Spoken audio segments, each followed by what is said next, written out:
இன்றே டவுன்லோட் செய்து உங்கள் ஃபேவரட் ஷோக்களை என்ஜாய் பண்ணுங்க. பாப்பாக்கு குணமடையறதுக்காக ஏதாவது பூஜை இருந்தா சொல்லுங்க புரோஹிதரே. எவ்வளவு கஷ்டமா இருந்தாலும் நான் பண்றேன். என்னோட உயிர் போனாலும் பரவாயில்ல, பாப்பாவோட உயிர் தான் எனக்கு முக்கியம்.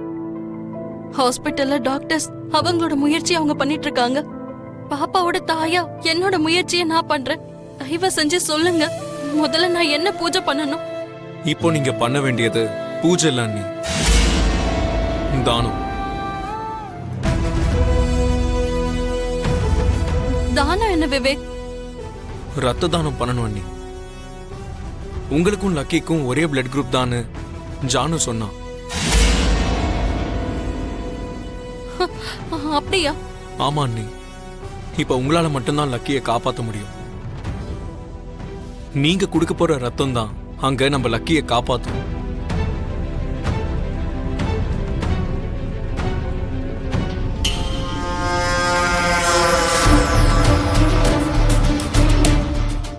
அந்த குழந்தையை காப்பாத்துறதுக்காக கடவுளுக்கு என்ன பூஜை பண்ணணும்னு கேட்டல்லம்மா. தேவைப்பட்ட குழந்தைக்காக உயிரை கூட தருவேன்னு சொன்னல.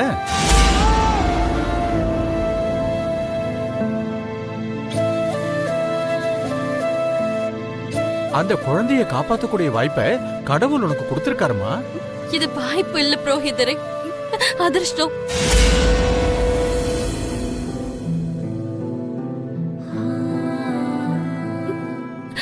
என் பொண்ணுக்காக என்னோட ரத்தம் மட்டும் இல்ல, நான் என் உயிரையும் கொடுப்பேன்.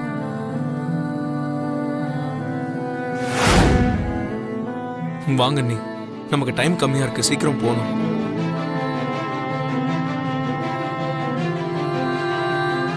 நீ போய் பிளட் கொடு. வா விவேக். வாங்க நீ.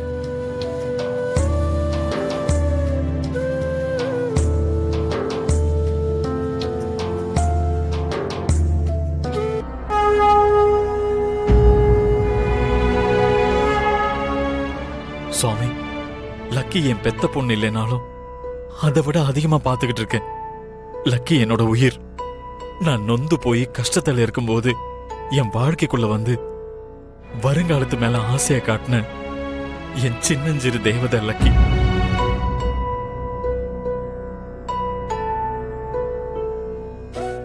அவளுக்கு ஏன் ரத்தம் மேட்ச் ஆகலைனாலும் எங்களுக்குள்ள ரத்த சம்பந்தத்தை விட பெரிய உறவு இருக்கு. அந்த உறவை கடைசி வரைக்கும் காப்பாத்து சாமி. எக்காரணத்தை கொண்டும் என் லக்கி என்கிட்ட இருந்து பிரிச்சிடாத. லக்கியோட பெத்த தாய் யாரா வேணா இருக்கலாம், ஆனா அப்பா மட்டும் நான் தான். லக்கி இல்லாத வாழ்க்கையை என்னால நினைச்சு கூட பார்க்க முடியல. கடைசி வரைக்கும் எங்க 2 பேரையும் சேர்த்து வை சாமி.